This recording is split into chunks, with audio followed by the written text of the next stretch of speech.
اعوذ باللہ من الشیطان الرجیم بسم اللہ الرحمن الرحیم کدأب آل فرعون والذین من قبلہم کفروا بآیات اللہ فأخذہم اللہ بذنوبہم ان اللہ قوی شدید العقاب ذلك بأن اللہ لم یکن مغیرا نعمتا انعمها على قوم حتى یغیروا ما بانفسہم وان اللہ سمیع علیم صدق اللہ العظیم. In all the Madani surahs that we have already studied, Surah Al-Baqarah, Surah Al-Imran, Surah Al-Nisa, Surah Al-Ma'idah, there were addresses to the Muslims, then references and address to the Munafiqeen, and then the Bani Israel, the Jews, the people of the book. So here in this surah also, now there is the reference to the Jews. Kadab al Fir'aun wal-lazina min qablihim, like the manner of people of Fir'aun and those before him. Kafaru bi ayatillah. They disbelieved the revelations of Allah subhanahu wa ta'ala. فَأَخَذَهُمُ اللَّهُ بِذُنُوبِهِمْ. So Allah seized them due to their misdeeds and sins. إِنَّ اللَّهَ قَوِيٌّ شَدِيدُ الْعِقَابِ. Verily, certainly, Allah is qawi, all powerful, almighty, and He is very severe in punishment. Now this one ayah refers to all the stories of the messengers of Allah that appeared in Surah Al-A'raf, but making more apparent reference towards Al Fir'aun. But actually the people of Nuh, the people of Hud, the people of Saleh, the cities of Sodom and Gomorrah to whom Hazrat Lut was sent, then people of Shu'aib, and then Al Fir'aun. But because this Al Fir'aun really, they had special relationship with the Jews, because the Jews were persecuted by them, and Allah subhanahu wa ta'ala delivered and saved them from their persecution. So actually now he has been singled out, Fir'aun and his people. Kadab al Fir'aun.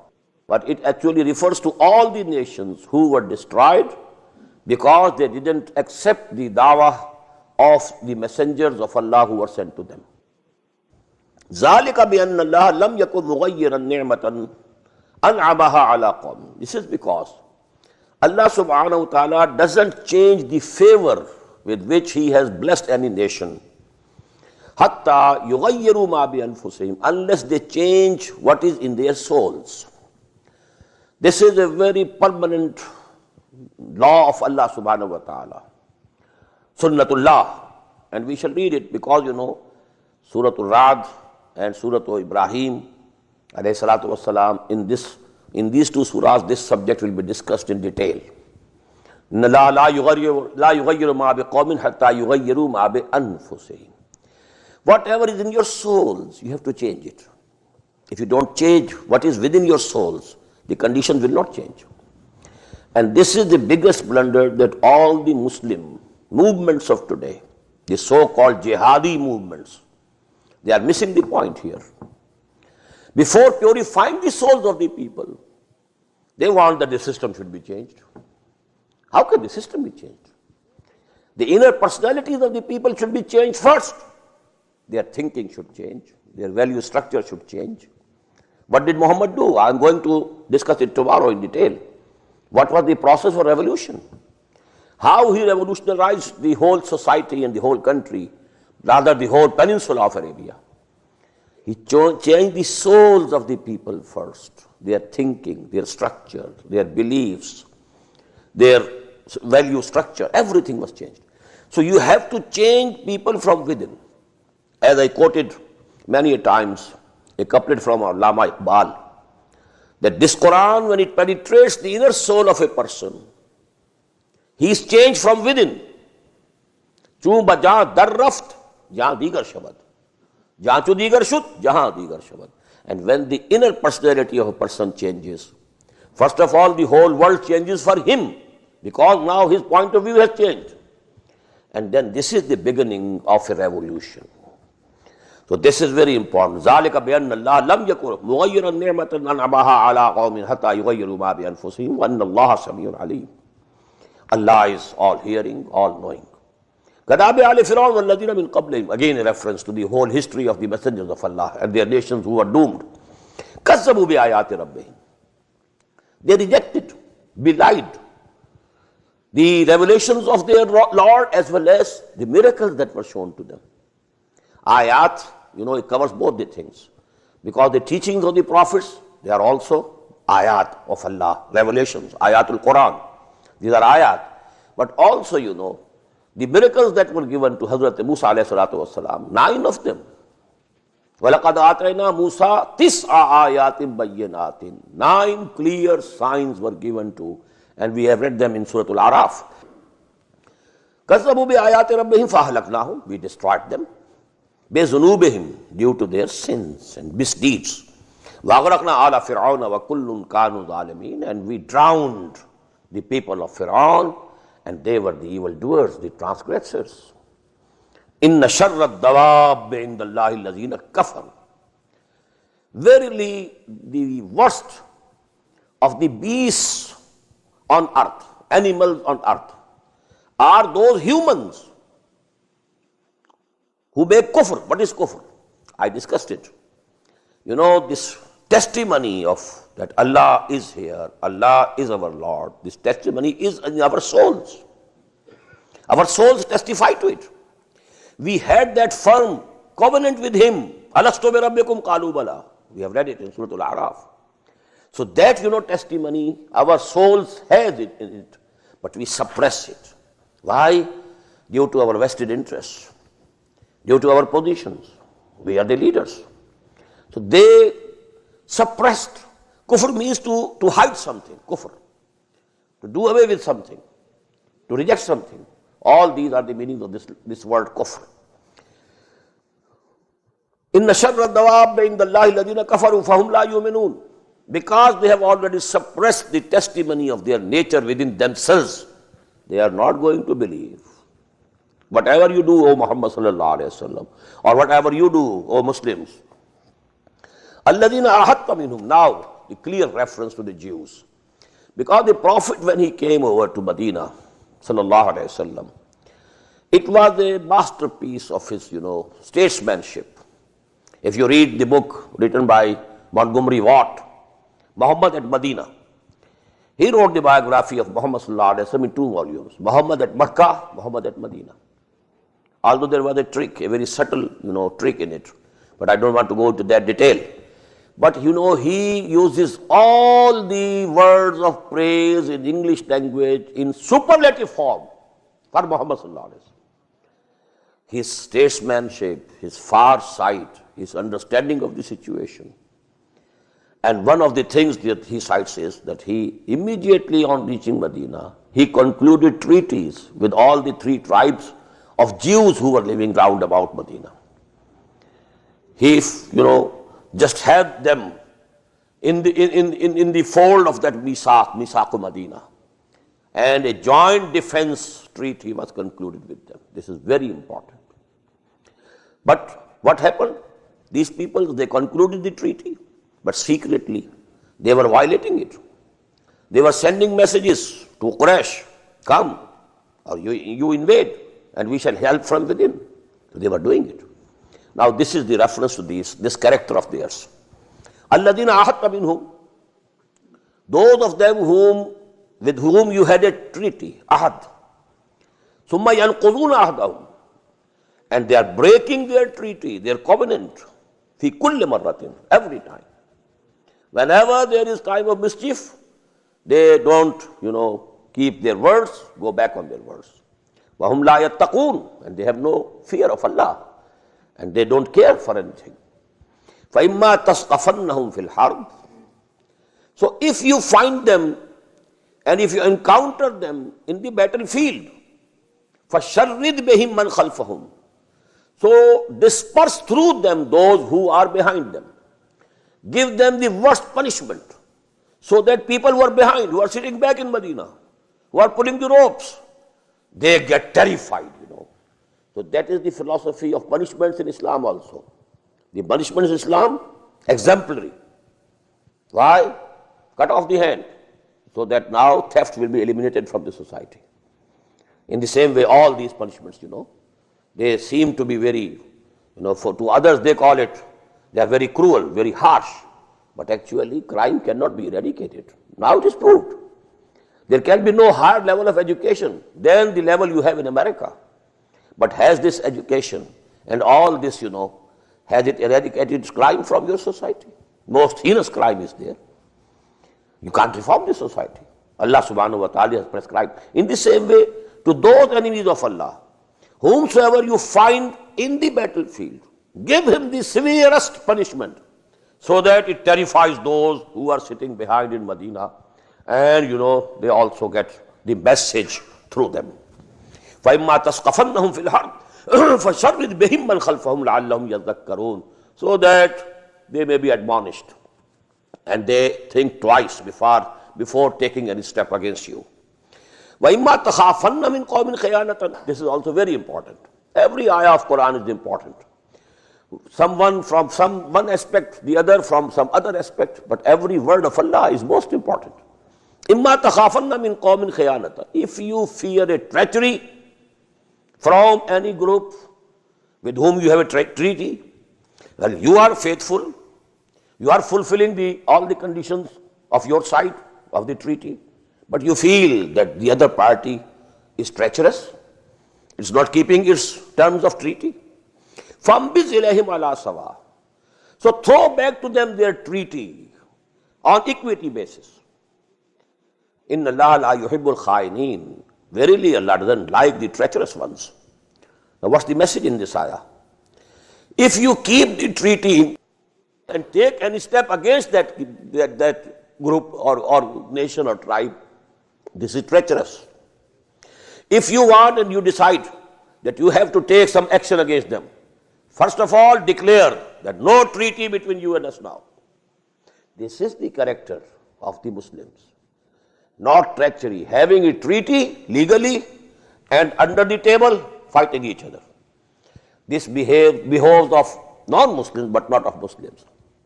Whenever you have a treaty and you feel that the other party is not keeping the treaty, but also not declaring that the treaty is finished, but you, before taking any step against them, you must declare that now this treaty stands annulled. Then you take this step. وَلَا يَحْسَبَنَّ الَّذِينَ كَفَرُوا سَبَقُوا أَنَّهُمْ لَا يُعْجِزُونَ. And these people who have rejected the faith, because the Jews rejected the faith, although they knew Muhammad sallallahu alaihi wasallam was the prophet of Allah, يَعْرِفُونَهُ كَمَا يَعْرِفُونَ أَبْنَاءَهُمْ, we have read it so many times. So they rejected knowingly. لَا يَحْسَبَنَّ الَّذِينَ كَفَرُوا سَبَقُوا, they don't think they will escape. إِنَّهُمْ لَا يُعْجِزُونَ, they are not going to overcome or outwit or outdo Allah subhanahu wa ta'ala. Makrullah, they can't keep them safe from that. وَعِدُّوا لَهُمْ مَسْتَطَعْتُمْ, and O believers, keep ready with you. أَعِدُّوا لَهُمْ, prepare against them. مَسْتَطَعْتُمْ مِنْ قُوَّةٍ, all the force that you can gather, which is in your power. Now this appears to be somewhat contradictory. You have faith in Allah, so Allah will look after everything. Allah will take care of it. No. You have to do whatever you can. You don't leave any stone unturned. You have to do whatever you can do. Then have faith in Allah. There is a very beautiful incident of the life of the Prophet ﷺ. A Bedouin came to see him, and he didn't tie the knee of the she-camel he was riding, just left her as free and stepped into the mosque to meet the Prophet ﷺ. And he asked, why didn't you tie the knee of the she-camel? He said, I have faith in Allah. I have trust in Allah. The Prophet said, no, go back. Aqilha, summa tawakkal. Go and tie the knee and then have faith in Allah and confidence in Allah. Whatever you can do, you have to do. But don't think that you can do anything only through your own power or your own, endeavors. Blessings of Allah are required. Finally, everything rests with Him. His decision, that will be implemented. وَعِدُّوا لَهُمْ مَسْتَطَعْتُمْ مِنْ قُوَّةٍ وَمِنْ رِبَاطِ الْخَيْلِ. And also the steeds of war. Today, the tanks you should have, all the things, everything you must have with you as much as you can. And here let me mention, the atomic capability is a very big blessing that Allah subhanahu wa ta'ala gave to Pakistan. And these people are very fearful, lest we can prepare and we explode an atomic bomb. Although they have it, they say, this is exclusive right of ours, we can have it. We are mature enough, we won't misuse it. But you are not dependable people, you may misuse it. So that is actually, we are not grateful to Allah subhanahu wa ta'ala, and we shall be brought to the book. We gave you this capability, and this capability came to Pakistan miraculously. We couldn't get it. It was from Allah's grace that we got it. But all the pressure on that country, that you stop it, you cap it, you take it, roll it back, and so on. It's going on. But Allah's command is different. Whatever you can do, you must prepare and you must keep ready. وَأَعِدُّوا لَهُم مَّا اسْتَطَعْتُم مِّن قُوَّةٍ وَمِن رِّبَاطِ الْخَيْلِ تُرْهِبُونَ بِهِ عَدُوَّ اللَّهِ, so that you terrorize with these things the enemies of Allah, وَعَدُوَّكُمْ, and your enemies. Your enemies are Allah's enemies. Allah's enemies are your enemies. You are with Allah, and Allah is with you.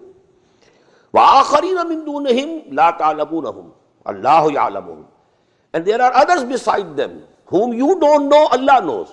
You have a fifth columnist, people here in your society. When they will see that Muslims are very ready, then they will also be terrorized, and they won't be able to take any courage against you, to show any courage and take any action against you. So you have to remain prepared and gather whatever force of whatever kind is possible, you must have at your disposal. وَمَا تُنْفِقُوا مِنْ شَيْءٍ, and because for this preparation you need money, you need funds, you need finances. For that the encouragement. وَمَا تُنْفِقُوا مِنْ شَيْءٍ فَفِي سَبِيلِ اللَّهِ يُوَفَّى إِلَيْكُمْ وَأَنْتُمْ لَا تُظْلَمُونَ. Whatever you will spend in the way of Allah to procure all these things, Allah subhanahu wa ta'ala will give you fully, reward you fully. يُوَفَّى إِلَيْكُمْ, it will be repaid you in full. وَأَنْتُمْ لَا تُظْلَمُونَ, and you will not be wronged. وَإِنْ جَنَحُوا لِلسَّلْمِ فَانْجَحْ لَهَا, and if these people, if they incline to peace, فَانْجَحْ لَهَا, you also incline. Because if they want a peace, okay, have peace with them and have a treaty with them. وَتَوَكَّلْ عَلَى اللَّهِ, and then you have faith in Allah, that if they are making this treaty dishonestly, they want to do something else, Allah will take care of them. But if you feel that they are going to do something wrong, then first of all, you throw the treaty on their faces, and then only you can take this step. Your moral level must be much higher than their moral level. It should be visible to the people. What's the moral level of the Muslims, and what's the moral level of the Jews and the mushrikeen of Makkah. وَإِن يُرِيدُوا يَخْدَعُوكَ, the same thing which I have already said. If they intend to deceive you, فَإِنَّ حَسْبَكَ اللَّهُ, so then Allah is sufficient for you. He will take care of them all. هُوَ الَّذِي أَيَّدَكَ بِنَصْرِهِ وَبِالْمُؤْمِنِينَ, it is He, Jalla Jalaluhu wa Amma Nawaluhu, it is He who has strengthened you with His own help and with the Muslims. He has provided you these companions, He has provided you these volunteers who are ready to sacrifice everything, who are ready to lay down their lives, who cherish death in the way of Allah. Shahadat hai matloob wa maqsood mu'min, na maal ghanimat na kishwar kushayi. Whom have given you these people? Allah has given you. So Allah helps you directly, and this is Allah's help which has come to you, O Muhammad sallallahu alaihi wasallam, through these companions, these fellows, your helpers. Because what happened to Moses, we have read in Surah Al-Ma'idah. When he called upon his people, now go and fight for the cause of Allah, they said, clearly replied, no, we are not going to move. فَذَبَ أَنْتَ وَرَبُّكَ فَقَاتِلَا إِنَّا هَاهُنَا قَاعِدُونَ, we are sitting here. You go and take your Lord with you, and take your staff also with you, and go and drive them out from this country, and then we shall only enter this country. But Muhammad sallallahu alaihi wasallam got the companions who were ready to lay down their lives. وَإِن يُرِيدُوا أَن يَخْدَعُوكَ فَإِنَّ حَسْبَكَ اللَّهُ هُوَ الَّذِي أَيَّدَكَ بِنَصْرِهِ وَبِالْمُؤْمِنِينَ وَأَلَّفَ بَيْنَ قُلُوبِهِمْ. And another special favor that Allah subhanahu wa ta'ala has done on you, He has brought the hearts of your companions together, united them. They are more than real brothers. وَلَوْ أَنفَقْتَ مَا فِي الْأَرْضِ جَمِيعًا مَا أَلَّفْتَ بَيْنَ قُلُوبِهِمْ. Had you spent all the wealth that is in this world, you could not have united their hearts. Iman has united them. Bunyanun marsus. Now they are like a reinforced structure. No breach, no dispute. No money could have brought about that type of unity which Iman has brought. لَوْ أَنفَقْتَ مَا فِي الْأَرْضِ جَمِيعًا مَا أَلَّفْتَ بَيْنَ قُلُوبِهِمْ وَلَكِنَّ اللَّهَ أَلَّفَ بَيْنَهُمْ. It is Allah who has united their hearts. إِنَّهُ عَزِيزٌ حَكِيمٌ. Verily, He is all powerful and He is all wise. يَا أَيُّهَا النَّبِيُّ حَسْبُكَ اللَّهُ وَمَنِ اتَّبَعَكَ مِنَ الْمُؤْمِنِينَ. O Prophet sallallahu alaihi wasallam, for you Allah is sufficient, and for those also who are following you. Now this ayah can be translated in two ways. Allah is sufficient for you also and for your followers also. And Allah and your followers are sufficient for you.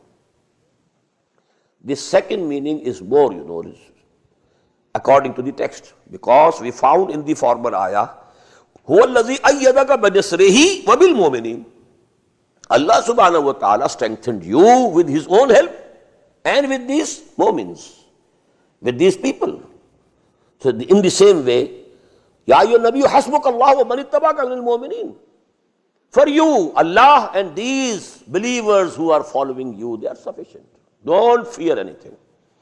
Ya ayyuhan nabiyyu harridil mu'minina 'alal qital.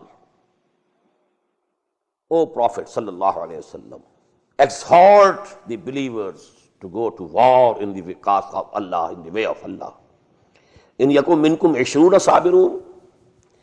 If there will be from amongst you 20 persevering Muslims, yaghlibu mi'atain, they will overpower 200, 1 to 10. Wa in yakum minkum mi'atun, and if there will be 100, yaghlibu alfan, they will be victorious over 1,000. Min alladhina kafaru, from among those who have rejected the faith and who have suppressed the testimony of their own souls also. بِأَنَّهُمْ قَوْمٌ لَا يَفْقَهُونَ, because they are the people, they don't understand.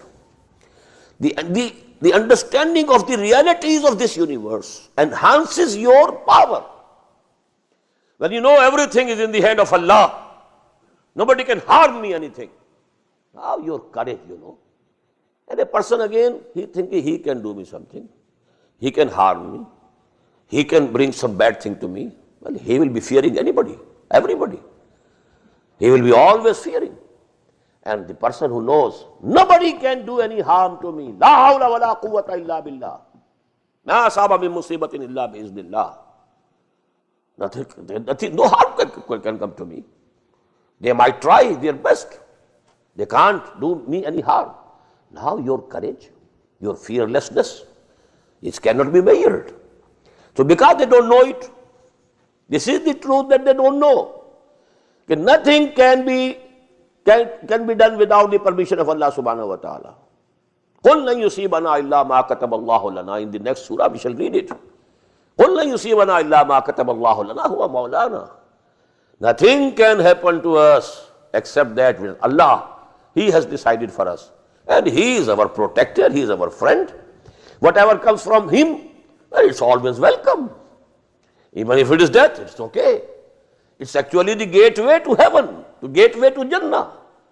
قِيلَ ادْخُلِ الْجَنَّةِ قَالَ يَا لَيْتَ قَوْمِي يَعْلَمُونَ بِمَا غَفَرَ لِي رَبِّي وَجَعَلَنِي مِنَ الْمُكْرَمِينَ. No sooner you are dead here in the way of Allah and you enter directly to the heaven. You don't have to wait for the day of judgment. These shuhada who lay down their lives in the way of Allah, they go direct. They will not be waiting for the day of judgment to come. They go direct. So how now, what thing can terrorize a Muslim or a mu'min who is a true believer? یا ایھا النبی حرض المؤمنین علی القتال ان یکن منکم 20 صابرون یغلبوا 200 وان یکن منکم 100 یغلبوا الفا من الذین کفروا بانہم قوم لا یفقہون. الآن خفف اللہ عنکم. Now Allah subhanahu wa ta'ala has lightened it for you. وَعَلِمَ أَنَّ فِيكُمْ ضَعْفًا. And He knows that now a weakness has started within you. Why? You know, in the early days of the Madani period, there were no munafiqeen. But now, as time passed, this element started growing. So that was a sort of weakness. Because, you know, after all, they were legal Muslims. They were included as Muslims. I told you many a time that nowhere in the Quran the munafiqeen had been addressed as Ya ayyuhal ladhina nafaqu, Ya ayyuhal munafiqun. You don't find these words because they were also legal Muslims.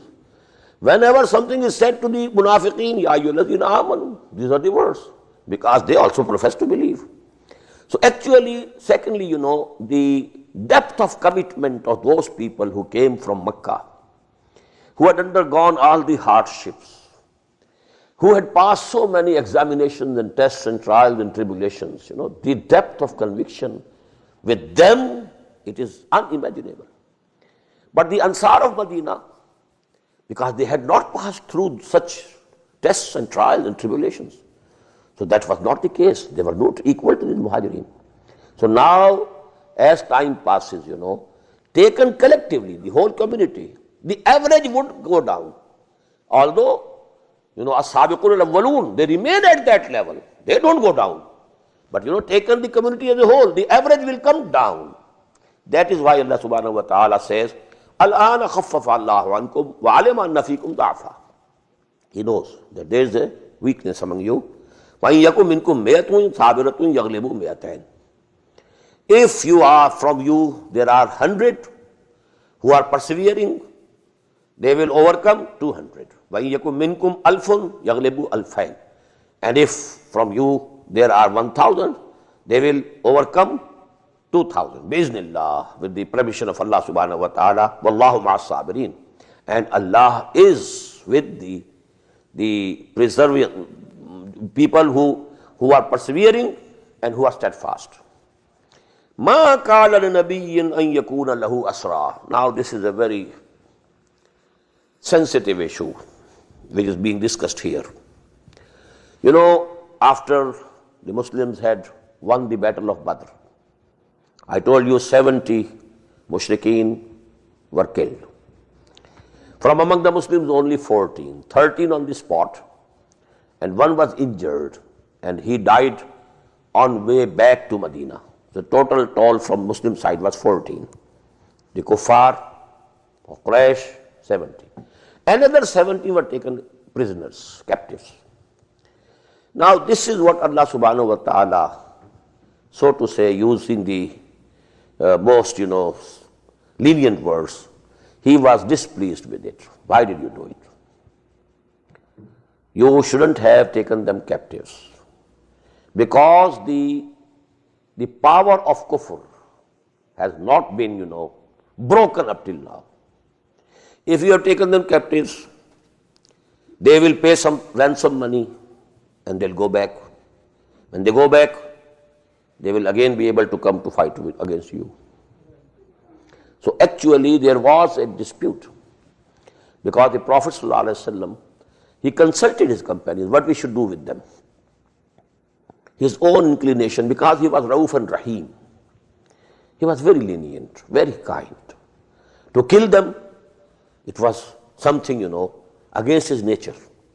So he was inclined towards taking them captive and, you know, releasing them, taking some money and so on. Abu Bakr radiyallahu ta'ala anhu agreed with him, yes, this we should do. But Umar radiyallahu ta'ala anhu, he was very much against it. No, we should kill them all, so that, you know, this strength of kufr is emaciated. It is broken, their backs will be broken.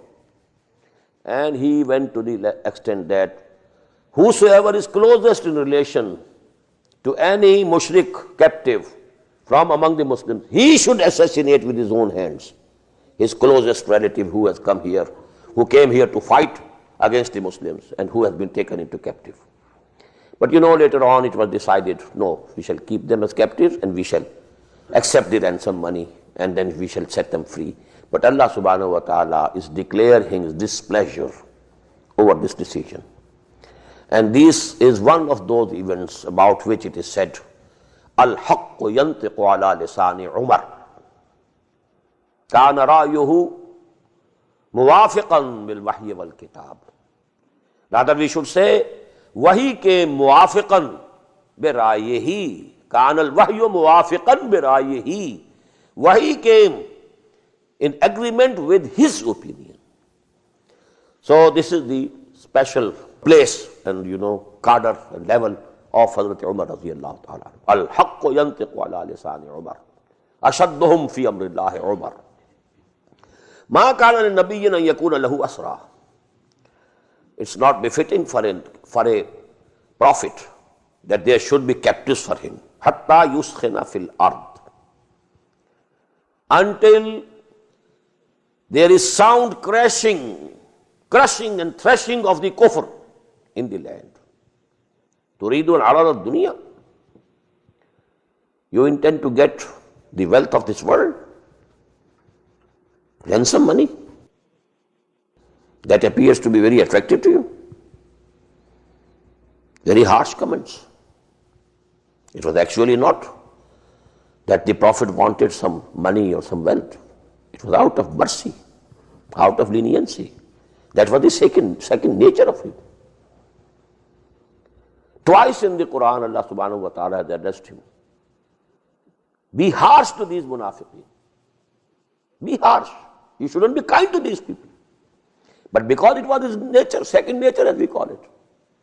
Ya ayyuhan nabiyyu jahidil kuffara wal munafiqina waghluz alayhim. You should not be lenient to these people. You should be harsh.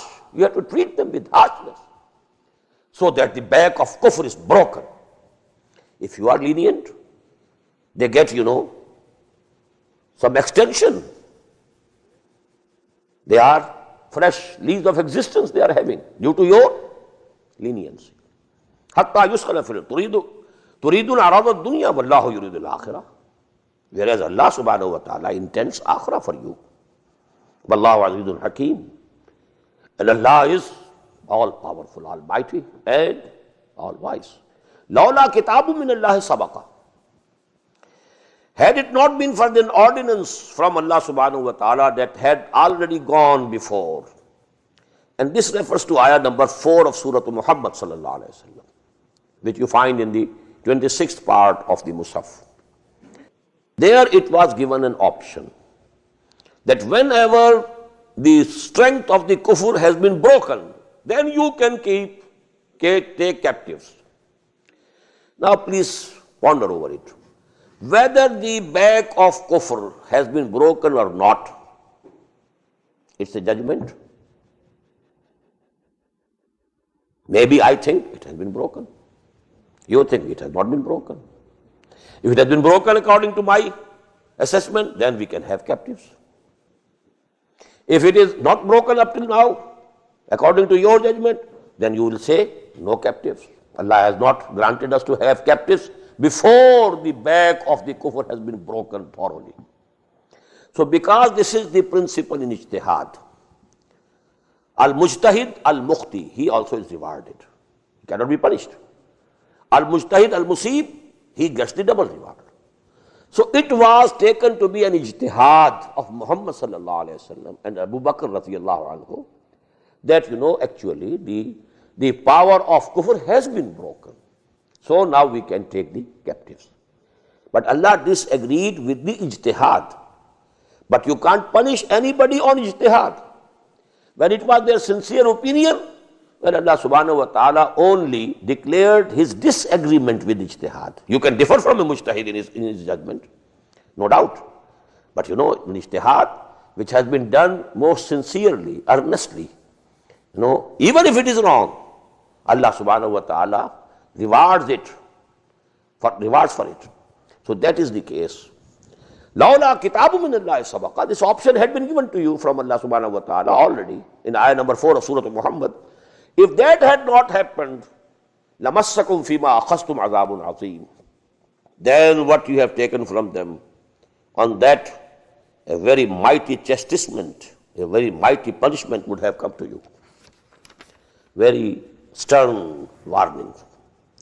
فَكُلُوا مِمَّا غَنِمْتُمْ حَلَالًا طَيِّبًا.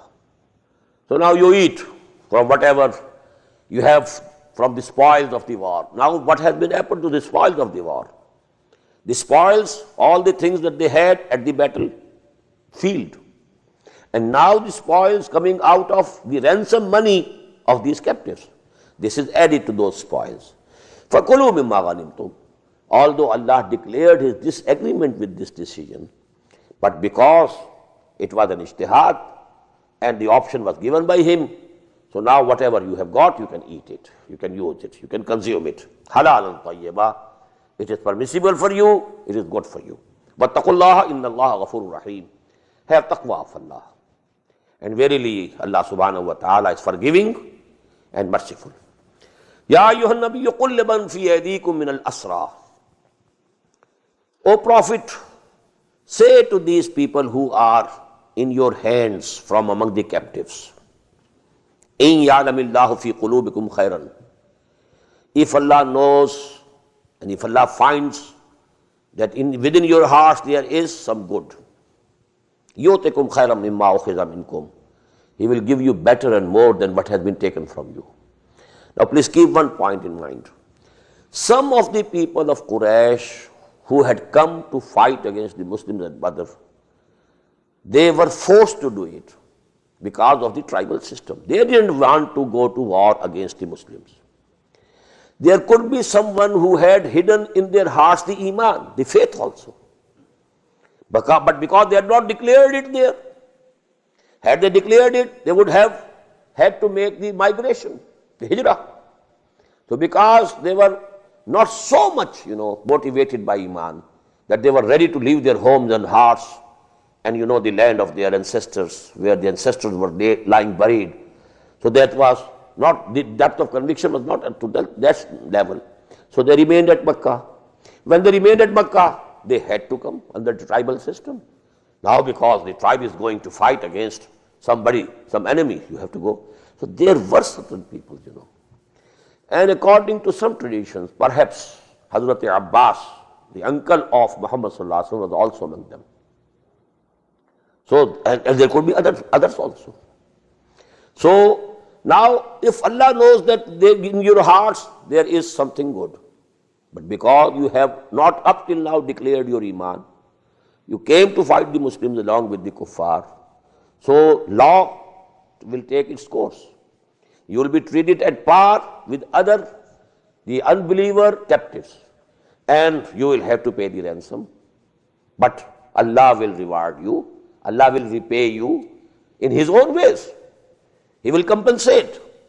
Ya ayyuhan nabiyyu qul liman fi aydikum min al-asra in ya'lamillahu fi qulubikum khairan yu'tikum khairan mimma ukhiza minkum. Well, His prayers are very vast. He can compensate to you in many other forms. Wa yaghfir lakum, and He will forgive you. Wallahu ghafurur rahim, and Allah is forgiving, merciful. Wa in yuridu khiyanataka, and if somebody now says that I am Muslim, I came only because I was forced to come here, so please forgive me and let me go scot-free. Wa in yuridu khiyanataka faqad khanu Allah min qabl. They have committed, treachery with Allah subhanahu wa ta'ala also. If somebody is making treachery, he is treacherous in his behavior. فَأَمْكَنَ مِنْكُمْ, so Allah has given you power over them. وَاللَّهُ عَلِيمٌ حَكِيمٌ, and verily He is all-knowing, all-wise. إِنَّ الَّذِينَ آمَنُوا وَهَاجَرُوا وَجَاهَدُوا بِأَمْوَالِهِمْ وَأَنفُسِهِمْ فِي سَبِيلِ اللَّهِ وَالَّذِينَ آوَوا وَنَصَرُوا أُولَٰئِكَ بَعْضُهُمْ أَوْلِيَاءُ بَعْضٍ. Verily and certainly those who came to believe, وَهَاجَرُوا, and who migrated, وَجَاهَدُوا بِأَمْوَالِهِمْ وَأَنفُسِهِمْ فِي سَبِيلِ اللَّهِ, and they strived in the way of Allah to their utmost with their belongings and their lives. وَالَّذِينَ آوَوا وَنَصَرُوا, and those who gave them refuge and helped them. Now the Muslim society up till that time, it was composed of two distinct parts at Medina, Muhajirin and the Ansar of Medina.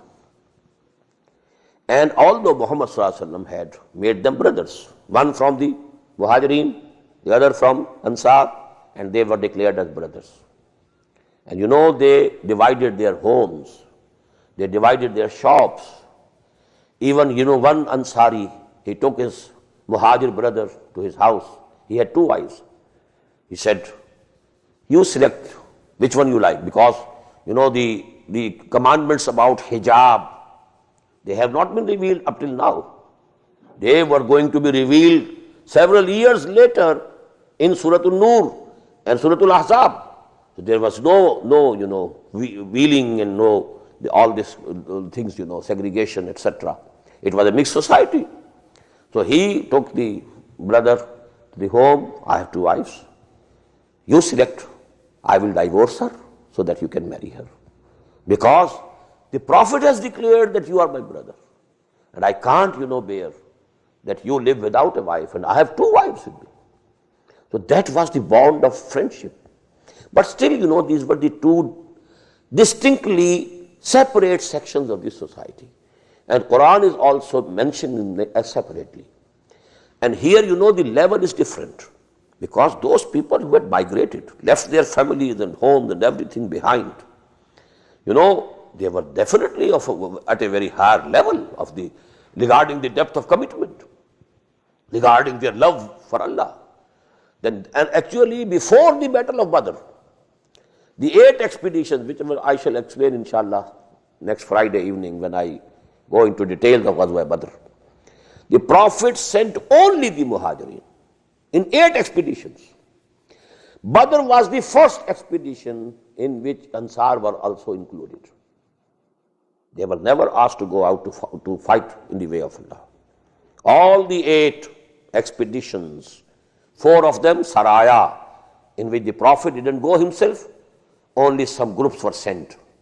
And 4 of them Ghazawat, in which the Prophet also participated. But in all 8 of them, no Ansari from Medina was included. So that is why these words are coming for the Muhajirs here. Inna allazina amanu wa hajaru wa jahadu bi amwalihim wa anfusihim fi sabilillah.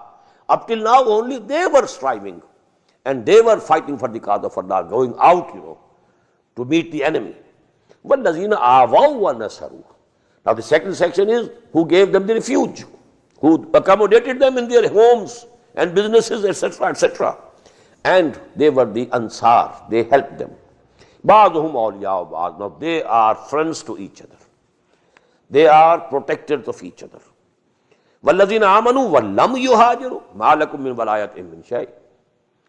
And as for those who had Iman, who said the Shahada, Ashhadu an la ilaha illallah wa ashhadu anna Muhammadan Rasulullah, they became Muslim, but they didn't immigrate. They didn't come. We have read these things in much detail in Surah An-Nisa. This discussion, this subject has been discussed.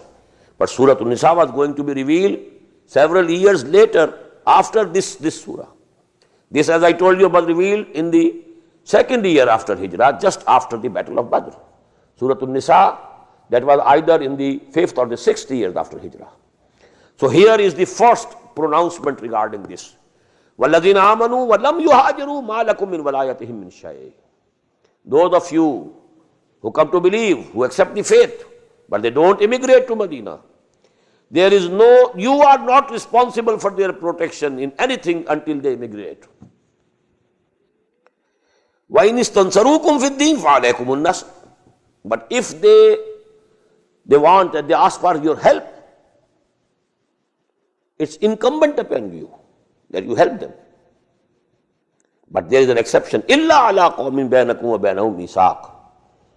Except against the nation or tribe with whom you have a treaty.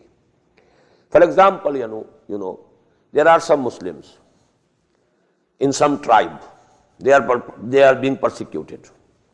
They call the Muslims to help. Now there are 2 conditions possible.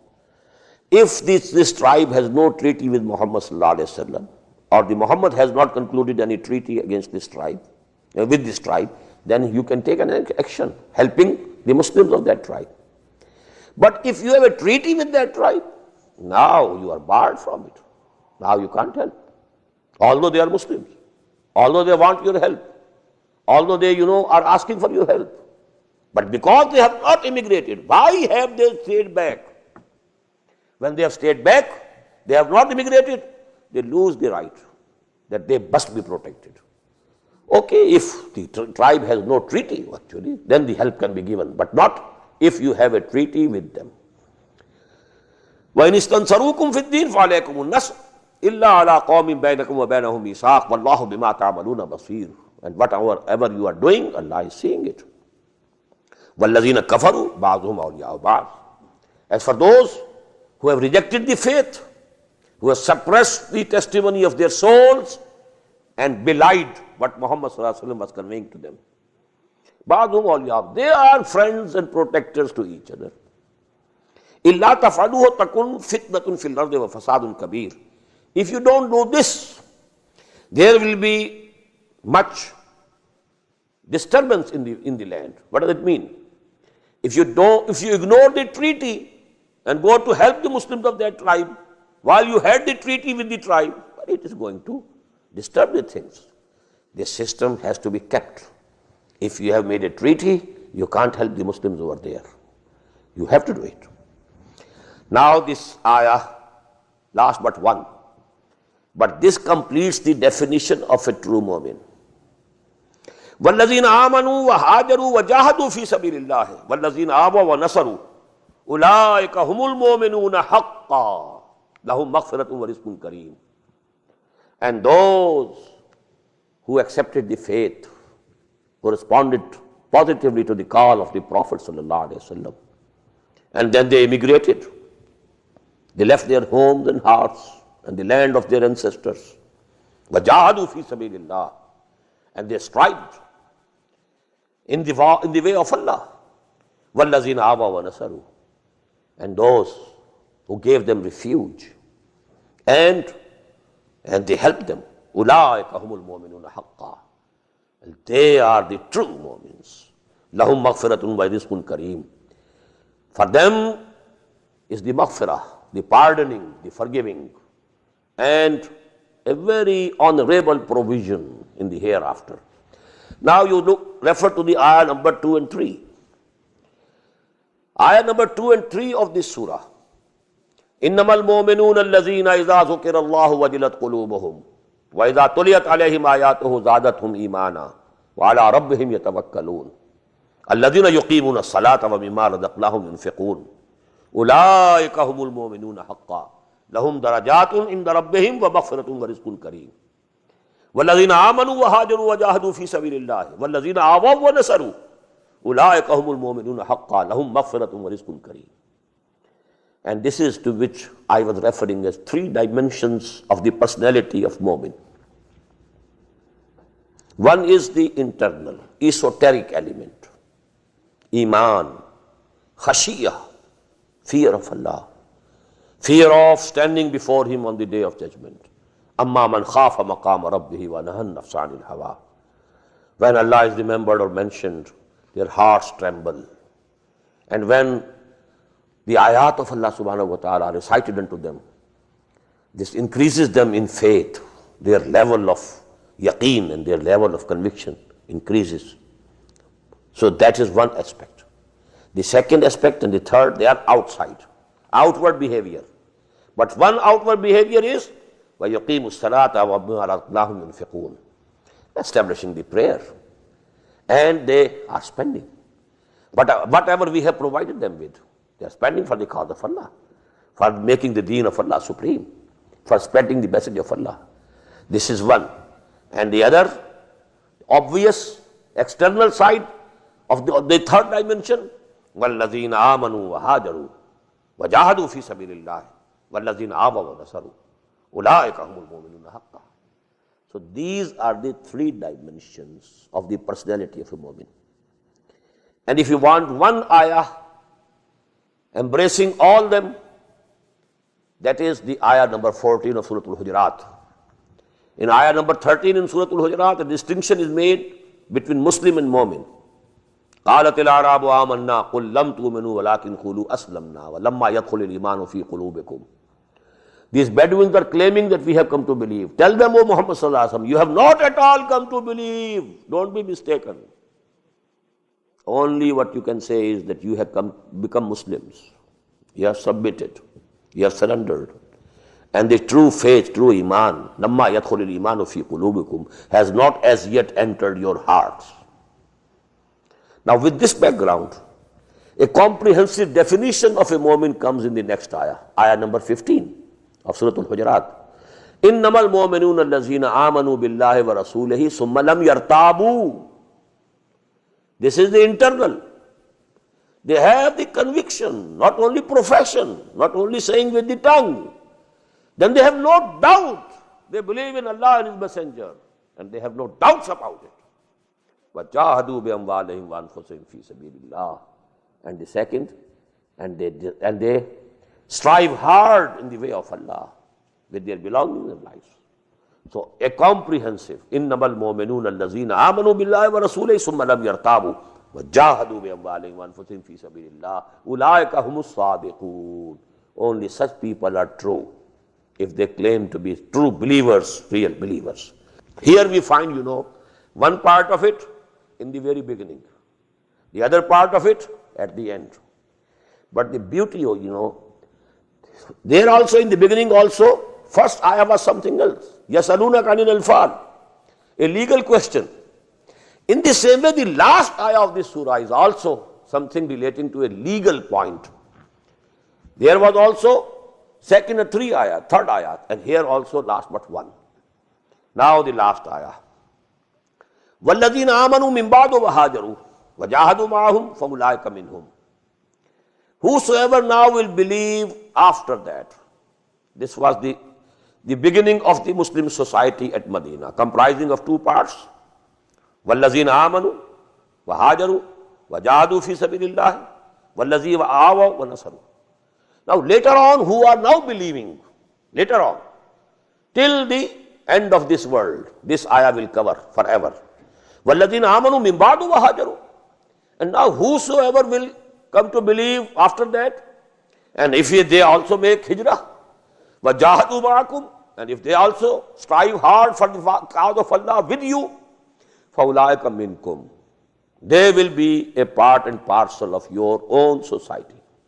Yeah, they will also become a part and parcel, they will be from you. But وَأُولُو الْأَرْحَامِ بَعْضُهُمْ أَوْلَىٰ بِبَعْضٍ, the blood relations will remain nearer to each other. This relation of Iman is not going to cover the law, Islamic law. Inheritance won't go to a brother whom the Prophet declared to be a brother. Of an Ansari, a Muhajir is a brother, but inheritance won't go to him. That is, the legal issue. Yeah, they are brothers, you are brothers, you must love each other more than the real brothers. But the law will take the precedence. And وَأُولُو الْأَرْحَامِ بَعْضُكُمْ أَوْلَىٰ بِبَعْضٍ فِي كِتَابِ اللَّهِ. And this word kitab usually comes in Quran for the legal structure of Islam. كُتِبَ عَلَيْكُمْ كُتِبَ عَلَيْكُمْ. Kitaban, hatta yablugha al-kitabu ajalah. So all these words, in different places, kitab mostly refers to the legal teachings of Quran. As regards the legal structure, ulul arham ba'dhum awla bi ba'dhin. Now these relatives, they are closer to each other. These blood relations, the womb relation of the wombs of the mothers. You are brothers because you are born of the same mother. But you are brothers because you are also Muslim, he is also Muslim. You are a Muhajir and he is a Ansari. But this brothership is something else, that brothership is something else. Inna Allah bi kulli shay'in alim. Verily Allah knows everything. He is aware of everything. Here this surah ends. Now let me give you, in the few minutes that are left, some basic things about Surah At-Tawbah. Surah At-Tawbah, as I told you in the beginning, when I was giving you the introductory remarks about Surah Al-ANFAL, this Surah Al-Mubarakah is the last, at least, of the long Madani surahs. There are smaller Madani surahs. For example, we shall find 10 of them, starting from Surah Al-Hadid to Surah Al-Tahrim. There are 10 surahs, Madani surahs, but they are small. 2 sections, 3 sections, only one has 4 sections. The long surahs, Al-Baqarah, Al-Imran, Al-Nisa, Al-Ma'idah, Al-ANFAL also, because 10 sections. Then we have Surah An-Nur, there's also some, but 9 sections perhaps. Then again, Surah Al-Ahzab. But the last to be revealed among these large Madani surahs is Surah At-Tawbah. But the difficulty that most of the translators have faced, and some of the interpreters and the Mufassirin of our time, they are mistaken. They don't know that there is a division of the ayat of this surah regarding the time of their revelation. This surah consists of 3 parts. Ayat, first 6 ayat, 1 to 6, and then 25 to 37. They were revealed near the end of the 9th year after Hijrah, just before the pilgrimage, when the Prophet ﷺ had sent already people from Medina, 300 of them. They left Medina as a caravan, and Hazrat Abu Bakr radiyallahu ta'ala anhu was made the chief of that caravan. The Prophet himself was not accompanying. He went for the first time and the last time next year, that is the 10th year after Hijrah. So that caravan of Hajj had departed. At that time, these ayat 1 to 6 and 25 to 37 were revealed. Then from 7 to 24, they were revealed much earlier, more than a year earlier, before the victory of Badr, and it was in the 8th year after Hijrah. Victory of Makkah in the 8th year after Hijrah. So these 2 sections, comprising of ayat 7 to 24, they were revealed before the victory of Makkah. The rest of the surah from 38th ayat till the end, this was revealed during the period extending from Rajab to Zi-Qa'dah of Sun 9, year 9 after Hijrah, when number 1, preparation was being made for this battle of and journey of Tabuk.